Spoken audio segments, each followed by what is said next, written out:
Oi gente, tudo bem? Eu sou a Ana do Pela Galáxia e hoje eu tô aqui para conversar com vocês sobre o programa de intercâmbio chamado Au Pair. Então a gente vai discutir quais são os pré-requisitos para ser au pair, como buscar uma família boa, a questão dos vistos e, claro, como é a rotina de uma au pair.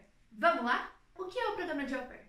Então é um programa que você viaja para o exterior, você vai morar com uma família anfitriã, uma host family, e lá você vai passar os seus dias cuidando dos filhos dessa família e também estudando. Normalmente você estuda a língua falada no país que você está visitando. O programa geralmente tem duração de 1 ano e alguns países permitem que você prorrogue o seu visto para mais um segundo ano. O programa de au pair existe em vários países, sendo que os principais são 15. Existe uma diferença muito importante entre esses 15 países e outros países que também têm o programa de au pair, mas não são regulamentados ou legalizados para brasileiros. Então, nesse grupo de 15 países, é possível que você tire um visto para ser especificamente au pair. Então, esse é um visto bem tranquilo de você tirar na maioria dos países. E através desse visto você pode trabalhar unicamente como au pair. Em alguns outros países, como Espanha, Itália, Austrália, Nova Zelândia, você pode tirar um visto de estudante e a partir desse visto de estudante você pode trabalhar parcialmente, ou seja, 20 ou 30 horas por semana. E você pode escolher, se você quiser, trabalhar como au pair. Então, obviamente que nesse grupo de 15 países é muito mais fácil você ser au pair lá, porque você vai ter o visto diretamente para isso. O visto de estudante é um visto que você tem que, primeiro, ser estudante, então você vai ter que pagar uma boa grana num curso de qualquer coisa que você for fazer. E por conta que você tem esse visto de au pair, você tem toda uma regulamentação por trás do programa de au pair feito diretamente pelo governo. Então vamos dizer que você está mais protegido. Os pré-requisitos para ser au pair são bem básicos. Primeiro de tudo, a idade. Então aí eu já vou colocar para vocês a imagem com a idade máxima em cada país. Então, como vocês podem ver, a idade máxima é 30 anos, em alguns países 27 e em outros 25. Infelizmente não dá para ser au pair se você tiver uma idade maior do que isso, pelo menos não com o visto regulamentado de au pair. O segundo pré-requisito é claro que você tem experiência com criança. Apenas nos países que você precisa ir através de agência, eles vão te colocar um mínimo de horas com criança. Nos outros países você vai estar tratando diretamente com a host family, com a família anfitriã, mas é como um processo seletivo de emprego como qualquer outro. Obviamente que as famílias vão preferir te contratar se você tiver mais experiência com criança. Mas no au pair não é só isso que conta, conta também muito a personalidade, o seu estilo de vida, os seus hobbies. Então é possível você ser au pair com pouca experiência com criança, é até possível você ser au pair sem nenhuma experiência com criança, mas eu absolutamente não indico isso, porque é um trabalho pesado, então você tem que ter certeza que você goste de trabalhar com criança. Isso é muito importante. Muita gente vê o au pair apenas como uma maneira de você trabalhar e morar no exterior. Para você ter um ano minimamente tranquilo, que você não esteja estressada todo dia, não esteja triste, com raiva todo dia de ir trabalhar, é preciso que você goste de criança. O terceiro pré-requisito, e isso também é super maleável, é a língua.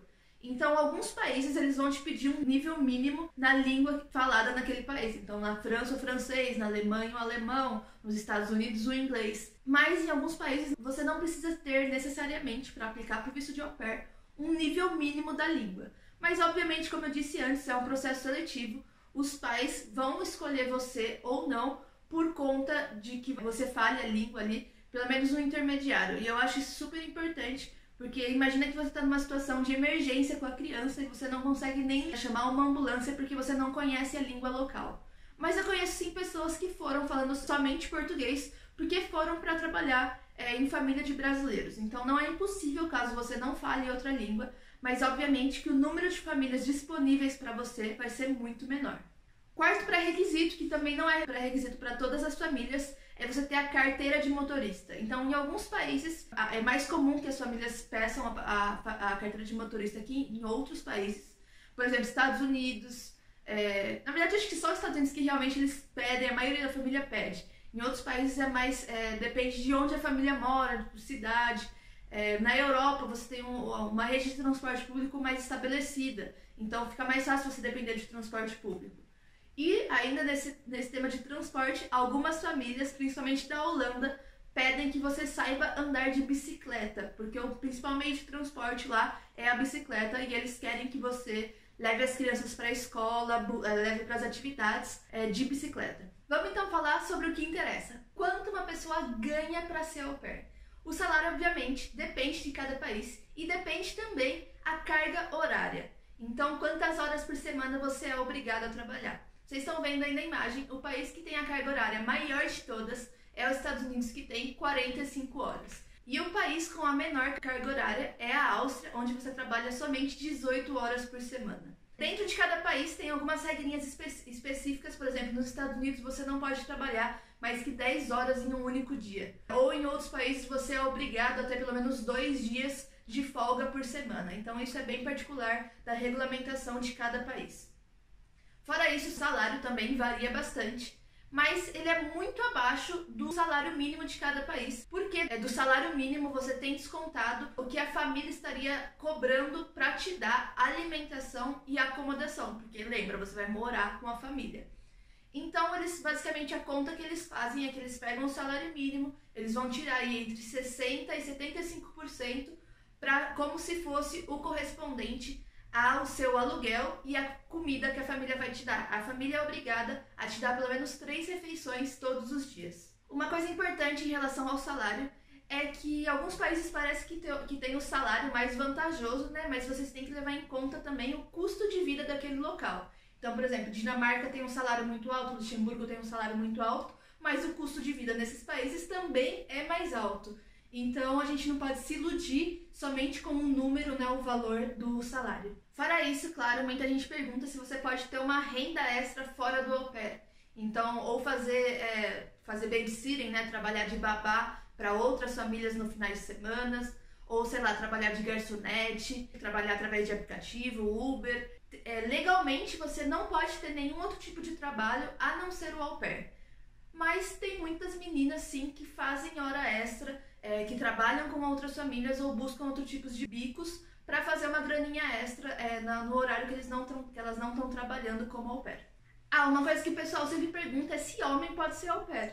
E sim, homem pode ser au pair, mas é um processo seletivo como qualquer outro, então você vai ter que encontrar uma família que aceite, né, um male au pair, um homem sendo au pair. E existem menos famílias que buscam por homens, e geralmente essas famílias são famílias com crianças maiores de 8, 9, 10 anos, adolescentes, por conta mesmo de toda a questão de assédio e de pedofilia, que é infinitamente mais comum entre pessoas do sexo masculino. Então algumas famílias ainda têm esse receio, mas não é impossível, tem famílias que não se importam com isso. Qual é a rotina de uma au pair? Então, se você tem crianças que já estão na fase escolar, você vai acordar as crianças de manhã, dar café da manhã, preparar elas para a pré-escola, levar ela para a escola. Depois disso, você vai ter um período off, né? Um período que você vai estar de folga, até o momento que as crianças retornam da escola, por aí entre as 2, 3 horas da tarde, porque lembra que no exterior, a maioria dos países tem um período escolar mais longo. E aí você vai estar com as crianças até os pais chegarem do trabalho, ou até você colocar elas na cama. Muitas crianças têm atividades, então você vai ter que levar elas para aula de karatê, de natação, de dança. Algumas famílias também vão pedir que você cozinhe para as crianças, então você vai preparar o jantar, dar banho e então colocar na cama. A au pair, ela pode ser responsável por tudo que é relacionado à criança. Então, por exemplo, podem pedir para você fazer o jantar, mas não podem pedir para você fazer o jantar para a família inteira. Claro que você pode fazer se você quiser, mas de acordo com a regra, você é obrigada a fazer apenas o jantar das crianças. E a mesma coisa em relação à limpeza. A au pair, ela não é uma empregada doméstica, então ela não pode fazer o trabalho de limpeza pesada. Você pode, passar uma vassoura no chão, organizar a cozinha, organizar os brinquedos, lavar as roupas, mas sempre relacionado às crianças. Então, novamente, você não pode ser obrigada a lavar as roupas da família inteira. Em alguns países é obrigatório que você vá ser au pair através de uma agência. E esses países são Estados Unidos e Holanda.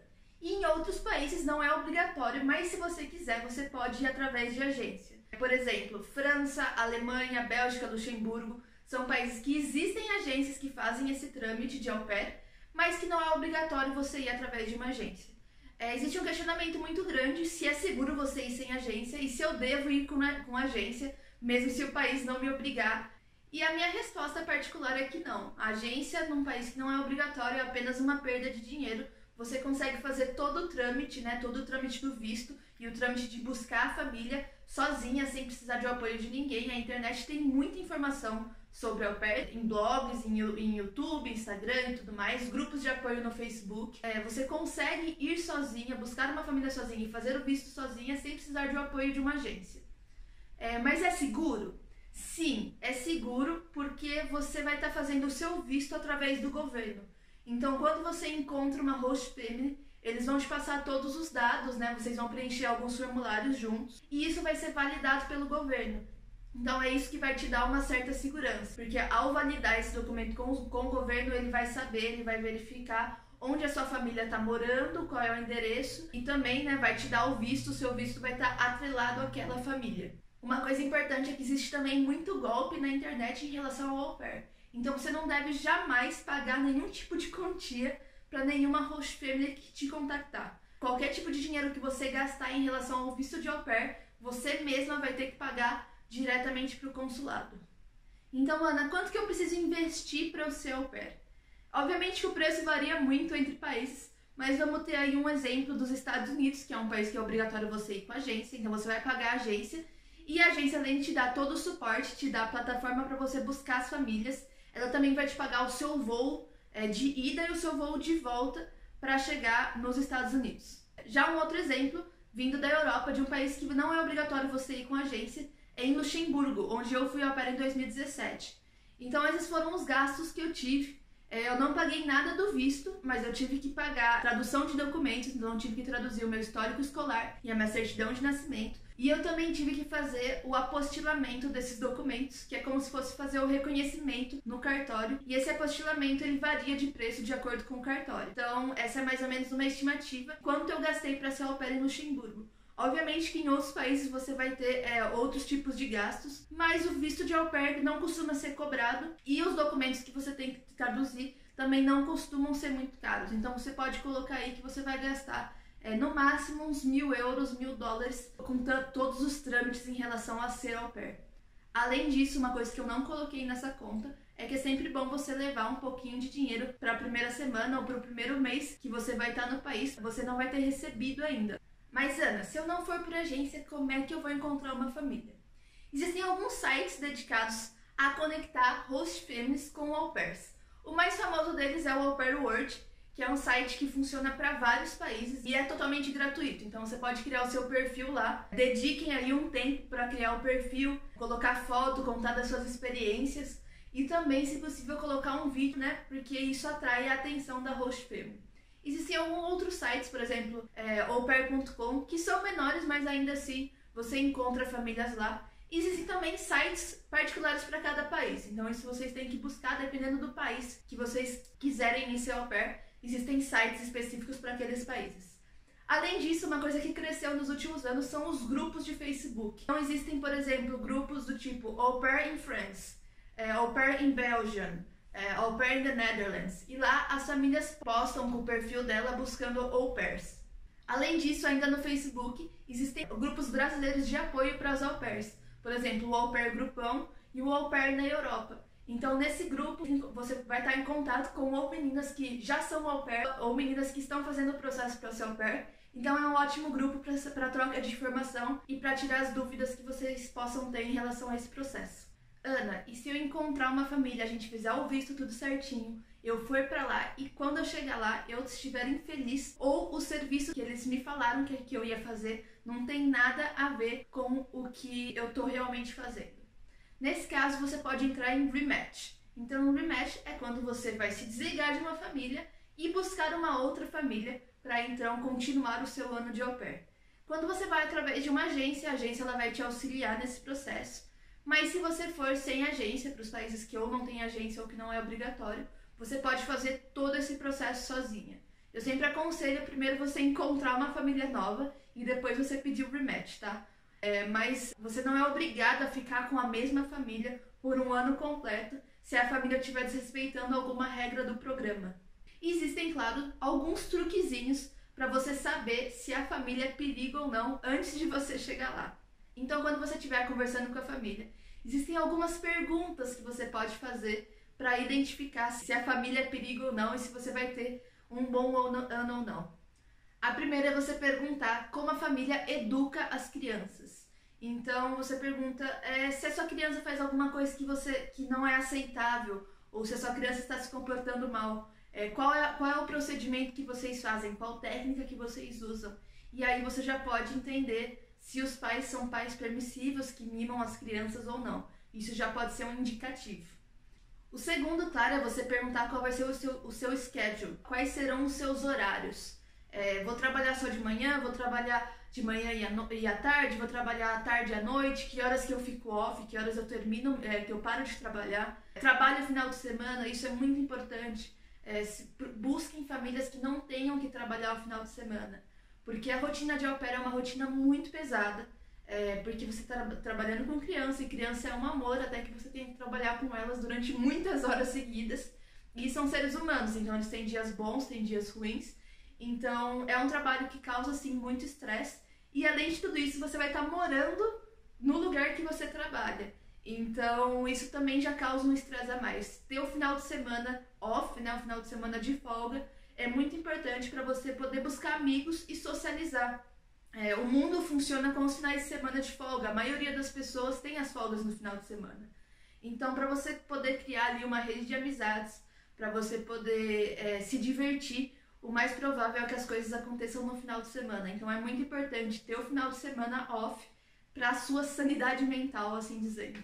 Outra coisa muito importante para a sua sanidade mental é você ver onde que o seu quarto fica dentro da casa. Então a au pair, ela vai ter um quarto que é unicamente dela, e você não vai dividir o quarto com as crianças, e é importante você saber em qual local da casa ele tá, porque, por exemplo, se você tiver um quarto do lado da cozinha, vai chegar o final de semana e às 7 horas da manhã vai ter criança berrando na cozinha e você não vai conseguir dormir. Ou se você tiver o quarto do lado da sala de brinquedos das crianças, você também não vai conseguir dormir. Então é importante que esse quarto seja num local da casa que você tenha um pouco de privacidade, para que você possa realmente aproveitar o seu tempo off, tentar se desligar o máximo possível das crianças e da família, né, para você poder ter um minuto de paz.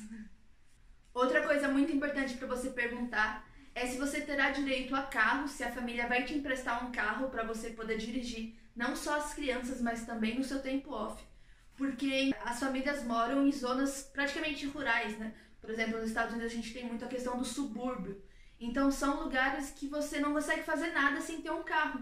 Em alguns outros países você não precisa necessariamente ter carro, porque existe uma rede de transporte público, mas você tem que verificar também como é que funciona o transporte público naquele local. Porque se for uma área muito afastada, uma cidadezinha muito pequena, primeiro, o transporte público não vai ser com tanta frequência, e segundo, ele vai ser caro. Então, sempre pergunte para a família, sempre tente buscar por conta própria também onde que a família mora e como você se locomove entre o local que a família mora e uma cidade grande, ou pelo menos uma cidade mediana, principalmente uma cidade onde você possa fazer as suas aulas, né? Porque um dos objetivos do au pair não é somente você trabalhar, mas também estudar alguma coisa. Outra coisa de perguntar para a família antes de você fechar o match, né? Combinar com eles que você realmente quer ser au pair deles, é como será a questão da alimentação. Então, como eu disse, você vai ter um valor descontado do seu salário todos os meses para cobrir a sua alimentação. E existem, infelizmente, muitos casos de família que negam comida para au pair. Então, deixe já isso bem claro desde o começo. Como é que vai funcionar a questão da alimentação? Geralmente, as famílias oferecem da au pair ir com eles até o mercado, e a au pair pode escolher, pode pegar o que ela quiser do mercado. 2, a au pair colocar o que ela quiser na lista de compras e eles mesmos vão lá e compram. E 3, que eu acho que na minha visão é a melhor opção, sempre tentem ir com essa, que eles dão um valor semanal ou mensal e a au pair é responsável por ir no mercado e comprar o que ela quiser. Eu acho que isso é a melhor opção, porque você não tem que ficar pedindo, né, pra eles, compra isso, compra aquilo, e você mesmo pode ir lá e comprar o que você quiser. Dentro disso, o importante também é você perguntar primeiro se a família tem alguma restrição de alimentos dentro da casa. Então, por exemplo, muitas famílias judias, elas seguem uma dieta kosher, então tem algumas especificidades, e algumas famílias vegetarianas também não vão permitir que você leve carne para dentro de casa. E se você for vegetariana, você também tem que, obviamente, combinar isso com a família, para que a família saiba que você vai estar ali precisando de um pouco mais de vegetais, né? Eu, quando eu fui ao pé em Luxemburgo, eu era vegana, e eu disse para a família que eu não me sentia bem cozinhando carne para as crianças. Então a gente fez um esquema lá para que eu nunca tivesse que cozinhar a mesma carne. Eles sempre deixavam a comida pronta só para eu esquentar. Outro ponto para vocês negociarem com a família é em relação ao plano de internet. Então, quem é que vai pagar o plano de internet? Porque, obviamente, quando você está trabalhando com as crianças, você precisa estar comunicável. Então, o mais natural é que a família te dê algum tipo de plano. Algumas famílias dão, inclusive, o aparelho para você usar no período que você está sendo au pair. Mas isso é uma coisa que você tem sempre que negociar com a família. E se a família falar que ela não vai pagar nenhum plano de internet para você, tente saber quanto custa um plano de internet no país que você está se mudando, porque isso vai ser um gasto fixo que você vai ter que tirar do seu salário, que, como eu disse, já é um salário reduzido. Por fim, você também vai ter que combinar com a família quem é que vai pagar o seu curso. Então, o visto de au pair é um visto de trabalho e estudo. Então, obrigatoriamente, você vai ter que estudar alguma coisa. Normalmente, nos países da Europa, você estuda línguas, então a língua do país que você está visitando. Alguns países, eles estipulam o mínimo de horas por semana que você tem que estudar, então 10, 15 horas por semana. E dos Estados Unidos é mais comum que você estude mais ou menos como se fosse uma pós-graduação. Então, é algum outro tipo de curso que você pode escolher de acordo com a sua área de formação ou de acordo com os seus interesses. Em alguns países, é obrigatório que a família pague esse curso, e em outros países não. Então, isso é uma coisa que você tem que negociar com a família, porque, novamente, vai ser um gasto fixo que você vai tirar do seu salário, caso você tenha que pagar, e o salário já não é tão grande. Então, você vai tirando cada vez mais, tendo cada vez mais gastos fixos. Então, no final, você pode ficar com um salário bem pequenininho. Outro ponto que você tem que combinar com a família, antes de você chegar lá para não ter surpresa, é como serão as férias das crianças. Então, a gente sabe aí, dependendo do país, durante 3 ou 4 meses por ano, ou durante uma semana a cada 2 meses, 2 semanas a cada 2 meses, as crianças vão estar de férias na escola. E, obviamente, que nesse momento que as crianças estão de férias, o seu schedule vai mudar completamente, os seus horários vão mudar. E muitas famílias vão pedir que você trabalhe extra. Então, você tem que combinar desde o começo como é que vai ser essa semana de férias. Algumas famílias também vão oferecer que você trabalhe extra numa semana e na seguinte você folgue. Ou as famílias que pedem que você realmente trabalhe extra vão combinar com você um valor a mais para você ser paga. Então, isso é uma coisa muito importante para combinar antes de chegar lá, para não haver surpresas. Então, o mais importante quando você estiver escolhendo uma família para você ser au pair é deixar tudo muito claro. Obviamente que vocês vão fazer algumas chamadas de vídeo para você conhecer a família, conhecer as crianças, isso também é muito importante. Mas deixe tudo claro por escrito. Então, depois que você fizer uma chamada de vídeo, manda um e-mail ou manda uma mensagem no WhatsApp falando: então, só para deixar claro tudo que a gente conversou hoje, para ver se eu entendi realmente, né? Porque eu não falo tão bem a língua e tudo mais. Então, a gente combinou isso. É isso mesmo que eu entendi corretamente. Para caso no futuro você tenha algum problema com essa família, você ter ali a prova escrita de tudo que vocês tinham combinado previamente. Fora isso, nos países em que exigem que você faça um contrato com a família, também coloque tudo no contrato. Então, desde os horários de trabalho, quais vão ser as funções de au pair e tudo mais, é bom que esteja tudo bem claro no contrato. E não tenha medo de falar e de se impor. Não deixe a família folgar em você, principalmente nas primeiras semanas, porque a gente chega com aquele gás, né? Tudo bem, isso aqui não tem problema. É só lavar a roupa dos hosts, não tem problema aí. Depois, com o tempo, conforme as semanas vão passando, você vai ficando cada vez mais cansada, cada vez mais estressada. Então, uma coisa que você não se importava no seu primeiro mês, lá pro 8º, 9º mês, vai ser uma coisa que vai te estressar bastante. Então, tente sempre seguir as regras do programa, não deixe a família folgar sobre você. E sempre deixe claro se você não estiver gostando de alguma coisa, se você estiver infeliz com alguma situação, abra isso com a sua família, com a sua host family, para que vocês possam buscar uma solução. Por fim, o último tópico que a gente vai conversar hoje é sobre qual é a melhor idade para cuidar, né? Qual que é a melhor idade da host kid para você cuidar, para ter mais paz ou ter um ano melhor. Cada idade tem uma necessidade e tem um benefício, claro. Então, por exemplo, com bebês, é um trabalho físico muito grande. Então, se você estiver aí durante 6, 8, 10 horas por dia com o bebê, Você tá todo o tempo correndo atrás dele, trocando fralda, dando mamadeira, tentando distrair, principalmente toddlers, né? A gente fala que é crianças até 2 anos e meio, 3 anos.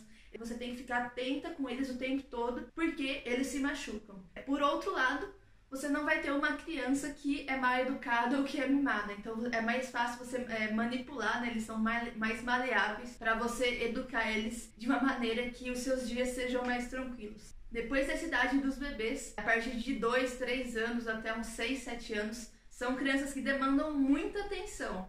Então eles querem brincar com vocês e são crianças também que ainda têm o sistema neurológico imaturo. Então são crianças que fazem muita birra, né? Então pode ser muito estressante lidar com esse tipo de criança, caso eles não tenham sido bem educados previamente. Mas por outro lado, são crianças que falam muito. Então são crianças que você vai poder desenvolver a língua que você quer aprender muito facilmente. E com bebês você não tem essa vantagem, porque bebês não falam.